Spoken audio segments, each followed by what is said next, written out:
Bonjour à tous et bienvenue dans le JT de la semaine du 1er au 7 février 2021. Au sommaire, la découverte du centre de vaccination Covid-19 de Gardanne dont dépend Bouc-Bel-Air, les dernières mesures annoncées par le Premier ministre pour affronter la pandémie, la remise du prix du Salon des lauréats et la reconduction de l'opération Top Chef par le service scolaire. Fermeture des centres commerciaux de plus de 20 000 mètres carrés, le renforcement du télétravail, un contrôle plus strict du respect du couvre-feu et un contrôle beaucoup plus sévère des entrées et sorties du territoire sont les annonces que l'on retiendra après l'intervention du Premier ministre vendredi 29 janvier 2021. À travers ces nouvelles mesures, le gouvernement espère pouvoir éviter un nouveau confinement. Book TV est allé à la rencontre de quelques bouquins sous la forme d'un micro-trottoir pour évaluer l'état d'esprit de la population face à la perspective d'un prochain confinement. Moi je pense qu'il le faut, donc oui. Il vaut mieux être strict un moment et puis après être libéré. S'il y a un confinement, il vaut mieux que pendant quelques temps, être confiné. Je sais que c'est dur pour tout le monde, faut pas oublier. Mais bon, on n'a pas trop le choix. Moi, ça ne changera rien à ma vie, je continuerai à aller travailler. Pourquoi ? Parce que de toute façon, j'ai des chantiers, j'ai des clients et il faut continuer à avancer. Je ne peux pas laisser les gens sans emménager chez eux, quoi. Donc il faut bien que les chantiers continuent à travailler, le bâtiment ils continueront, je pense. Je suis un cas à risque, donc je suis à la maison depuis mars. Donc moi, un confinement, ça ne changera pas grand-chose. C'est juste si les écoles ferment, par contre, oui, ça risque de poser un problème. Mais sinon, non, je crains pas, j'attends l'évolution de la situation sanitaire. Il n'y a que le problème avec les écoles. Là, peut-être on pourrait laisser cette partie école ouverte, parce que ça fait tellement de dégâts. Les universités, pareil. Quoi. Moi, je suis pour l'école ouverte. Ma femme, elle est institutrice. Donc je préfère, oui, non. Non, parce que l'an dernier, c'était très très dur pour ses élèves. Il y a eu du décrochage quand même. La ville de Gardanne a été désignée par l'État pour mettre en place un centre de vaccination contre la Covid-19, référent de 12 communes, dont Bouc-Bel-Air. La vaccination est ouverte aux personnes de plus de 75 ans et aux patients vulnérables à très haut risque. On découvre le dispositif dans ce reportage.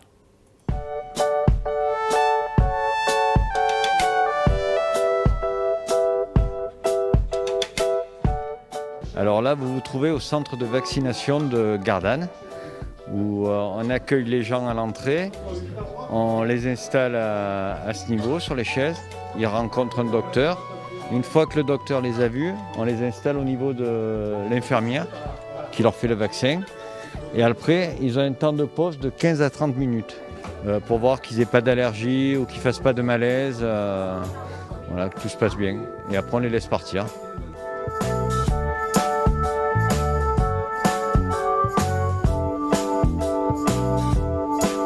Alors, il peut se passer deux circonstances, où le patient a été déjà vu par son médecin traitant et il a déjà l'éligibilité qu'on vérifie par acquis de conscience, mais bon, ça a déjà été fait par un médecin traitant. Soit c'est nous qui l'interrogeons, c'est-à-dire sur les principales contre-indications pour ce vaccin-là, qui sont rares, c'est-à-dire les allergies à des vaccins, pas ce vaccin-là puisque c'est la première injection, mais à des vaccins avec des réactions graves ou des terrains allergiques graves, et on vérifie les prises médicamenteuses, en particulier les anticoagulants, qui vont nécessiter une surveillance un peu plus prolongée. Ensuite, l'interrogatoire se fait sur la présence ou non de fièvre que l'on vérifie ici, et sur l'absence de vaccination dans les 2 semaines qui précèdent, et bien sûr l'absence d'infection Covid sur les 3 derniers mois.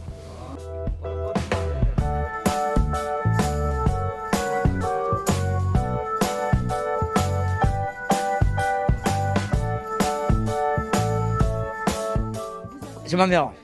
Quel âge elle a ? 64. Passé.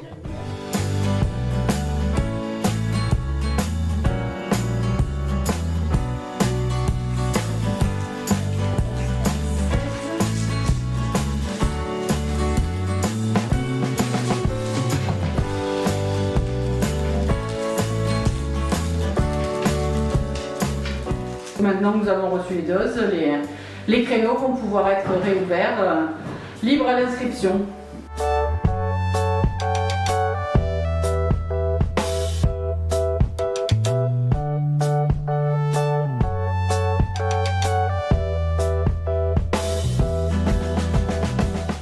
Voilà, et pour pouvoir vous orienter, le centre de vaccination de Gardanne est situé dans la salle polyvalente de la Maison de la Vie Associative MVA, juste à côté de la halle Léo Ferré à Gardanne.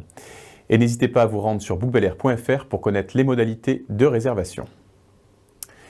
L'un des symboles de l'intérêt que la municipalité porte à l'alimentation des jeunes écoliers est ce dispositif, l'opération TOC-Chef, dont l'édition 2021 vient d'être lancée.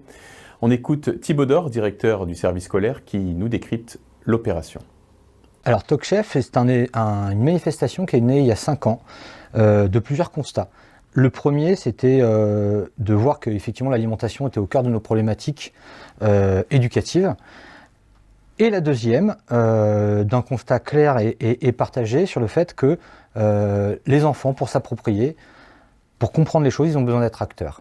Et on s'est dit qu'effectivement, on décidait beaucoup de choses sans eux, notamment des choses qui les concernaient directement, mais qu'aujourd'hui, compte tenu de la sensibilisation médiatique, parentale, dans le cadre de l'école, ils étaient à même de faire leur propre choix. Et donc l'idée, c'était d'organiser un concours. Le concours, ça reste une bonne excuse en fait, au fait que les enfants, les délégués en l'occurrence, choisissent leur menu. Ils choisissent un menu dans une semaine sur 4 critères, qui seront évalués sur 4 critères, c'est-à-dire le goût, bien sûr, parce que c'est quand même la base, les produits de saison, l'originalité du plat et l'équilibre alimentaire. Et en fait, chaque jour, le menu d'une école est dégusté par les enfants, sans savoir de quelle école on parle. Les enfants votent sur ces 4 critères et à la fin, il y a des récompenses. Donc c'était vraiment le fait de mettre en avant le choix des enfants qui s'emparent en tant que citoyens de cette problématique qui les concerne directement. Malgré la fermeture des sites culturels, la culture tente de survivre tant bien que mal à Bouc-Bel-Air. Le premier adjoint Mathieu Pietri a remis mercredi dernier les prix du salon du lauréat à huis clos dans la salle du Conseil. On l'écoute tout de suite, ainsi que l'un des gagnants.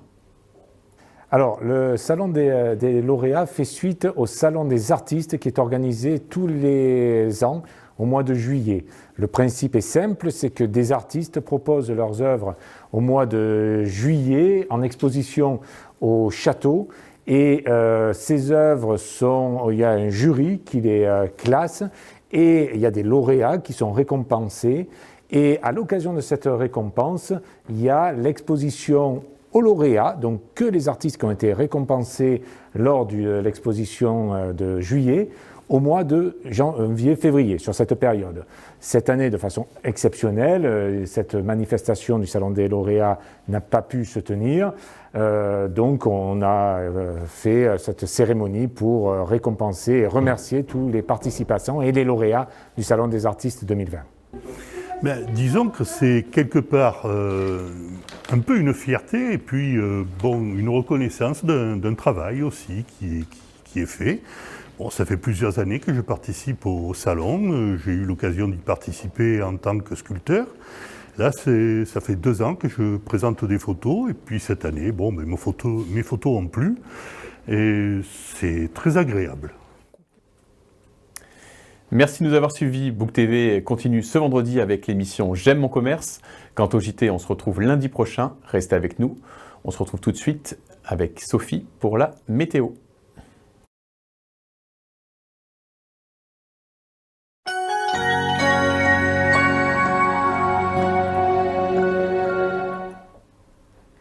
Bonjour à tous. On laisse janvier derrière nous et nous accueillons le mois de février.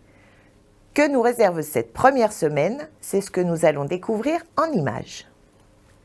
Demain, mardi, le soleil fait son retour.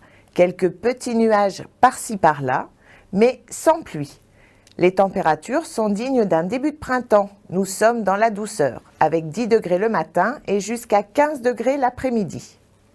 Ce sera la Chandeleur. Pensez à faire sauter vos crêpes en tenant de l'or dans votre main pour que votre vie ne soit que richesse. Mercredi, on gardera notre soleil et sa douceur. Côté température, 9 degrés sont prévus le matin et pour l'après-midi, on attendra 15 degrés. Nous fêterons les Blaises. À la Sainte Blaise, l'hiver s'apaise. Jeudi, le soleil devrait nous quitter pour faire place à de gros nuages gris, mais qui ne devrait toujours pas nous apporter de pluie. Côté température, on gardera cette agréable douceur avec 10 degrés le matin et toujours 15 degrés l'après-midi. Vous fêterez les Véroniques, jour où le soleil à l'hiver se moque de lui. Vendredi, on restera sous la grisaille, les nuages resteront bien implantés tout en gardant des températures élevées. Un petit rayon de soleil peut toutefois venir nous faire un petit signe. Nous aurons 10 degrés en matinée et 15 degrés pour l'après-midi. Ce sera la Sainte-Agathe. Le dicton est de circonstance puisqu'à la Sainte-Agathe, le temps se gâte. Notre week-end ne s'annonce pas formidable. Nuages, voire même de la pluie, devraient nous tenir compagnie durant ces 2 jours. Nous aurons du mal à apercevoir le soleil. Côté température, toujours de la douceur puisque nous aurons entre 10 et 16 degrés. Je n'ai pas pour habitude de faire l'éphéméride du week-end, mais je vais faire une exception pour ce dimanche. Beaucoup sauront pourquoi. Dimanche, ce sont les Eugénies qui seront à l'honneur et à la Sainte-Eugénie, petit oiseau reste dans son nid. Je vous retrouve la semaine prochaine. En attendant, restez patients et prenez soin de vous. À lundi.